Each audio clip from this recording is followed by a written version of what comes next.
Happy New Year, everyone. Today, we are going to be talking about my favorite books of 2025. I've got a series and then some individual ones and then one Kindle book. Let's get into it. I had a great year for reading. 2025 was full of lots of books and lots of good books.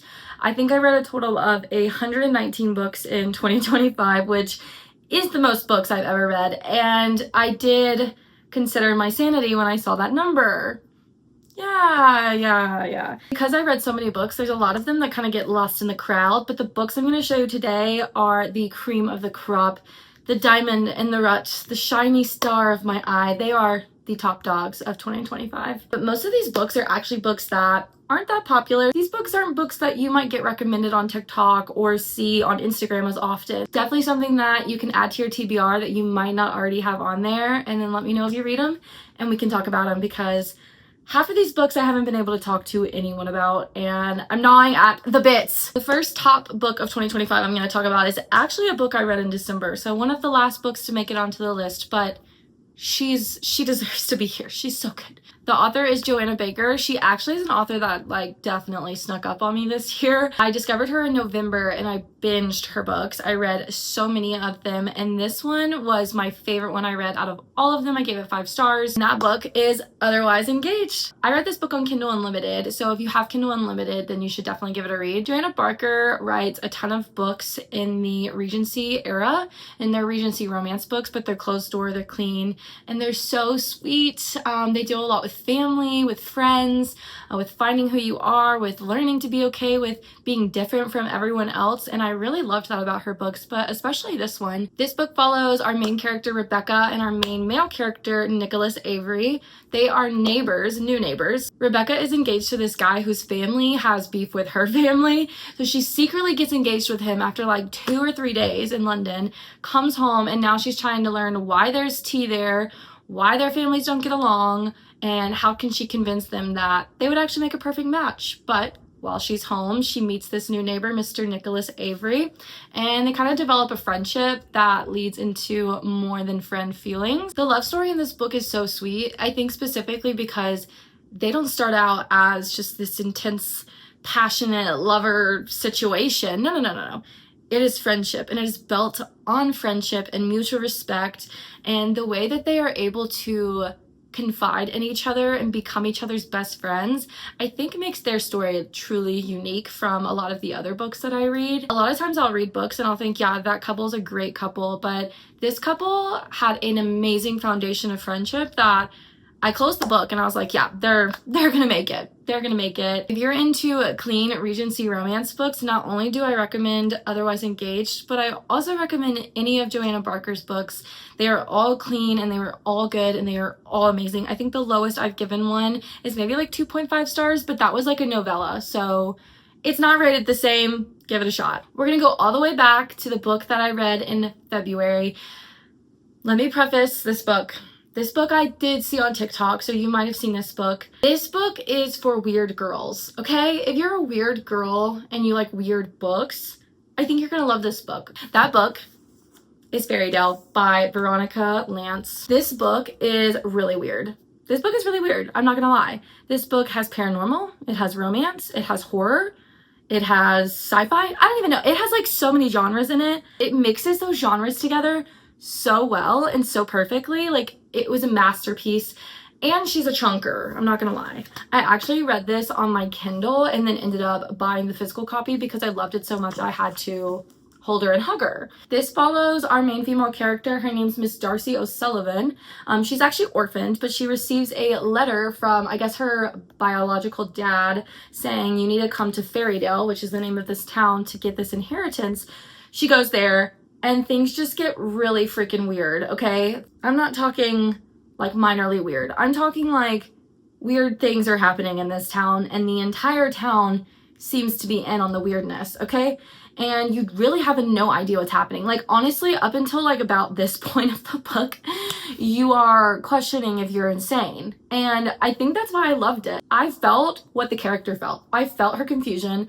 I felt her grappling with what is going on, and am I insane? And while I'm reading, I'm thinking, am I insane? Because this is insane. The love story and the connections that come from this book were so beautiful and amazing that I just fell in love with it. I fell in love with it, and I definitely think that I might reread it this year. So that tells you something. I already want to reread it. This book was actually my top read of last year, like #1 spot, because I did a book bracket, and this one won them out. It won it out. It was fantastic. Could not recommend it more. This next book I'm going to show you, I read in March. That book is The Unmaking of June Farrow by Adriana Young. Is that how you say it? Adrian. I think it's Adrian. Oh my gosh. Adrienne Young. This book is honestly a book that I kind of would go into not knowing much about. Honestly, the last book I would go into knowing nothing about as well. The little I will tell you is that it follows Miss June Farrow, and she starts seeing and hearing things kind of like a whisper in the wind, seeing this door appear and not understanding what is going on. And she knows that the women in her family have this curse on them, and she's not sure what this means. And so after her grandmother passes, she sees this door again after so many times of seeing it, and decides to step through into this new world. I don't want to say more. I just want you to read it, and I just want you to love it. I definitely recommend this if you kind of like time traveling, if you like mystery, that kind of stuff. You're gonna love this book. This next book I actually read immediately following the last book, and that is One for My Enemy by Olivia Blake. Olivia Blake. Is that how you say it? I don't know how to say authors' names. This book is a Romeo and Juliet retelling, which I'm gonna be honest, I did not really know that going into it. And I don't know if I would have read it if I had known that, because we all know how that ends. This does not end as similarly as Romeo and Juliet, but just keep that in mind when you read it, that this is a retelling in a way. This book was actually a masterpiece. I have no critiques. It follows 2 different mafia families, one full of brothers and one full of sisters, and the rivalry between them, but also the longing between them. I was actually crying in a coffee shop when I read this book, because I was probably about this much through, when I went to the coffee shop to read, and from here on I spent just in tears in the coffee shop, but good tears. I really love books that get me thinking and make me emotional, because I don't feel like I'm easily emotional with books. So books that do make me emotional really have a lasting impact on me, and I think that that's kind of a theme with most of the books that I've showed you already and that I will continue to show you, is that they really left an emotional impact on me. This book, big time. I really felt like you could see the love between families and the love between, a romantic love shine through this book, and what is more important, family or your love? And that question is posed in this book, and it's not really answered, but kind of answered. If you're into kind of dramatic stories of family love and rivalry, that's a hard word, rivalry, you should read this. This next book was a little bit more lighthearted than some of the last reads I showed you, and a little bit more of a fun, cozy read of the year, and that book is Tusk Love by Thea. Oh my gosh, I'm gonna butcher that last name. I'm so sorry. This book is a cozy fantasy, and if you're not familiar with that genre, those are fantasy books that have lower stakes to them. They're usually a little bit more fun, focus a little bit either more on the romance or friendship or found family, that kind of theme. This book was obviously a little bit more of the romance side of things. This follows Guinevere. She is the daughter of a merchant, and she is set to marry a nobleman. Her cart is attacked by bandits, and all of her guards are killed, and she's left alone. But Oscar, this ogre, he's an ogre, right? Half orc. He's a half orc. Sorry to ogres. Oh my gosh. He ends up saving her and decides to help her get where she needs to go. And he's kind of like her guard, vigilante kind of guy. And as they travel back to where they're going, sparks are flying, love is in the air, friendship is blooming. I gave this book actually 4.5 stars. It wasn't a 5-star of the year, but I really did enjoy this book. The adventure was fun, the romance was cute, the friendship was also really endearing, and so that's why I have it in one of my top reads. We are on the last couple books of the year, and I say couple because the last books I'm going to show you are actually a series. They're a trilogy. These books are for my Christian fiction fans.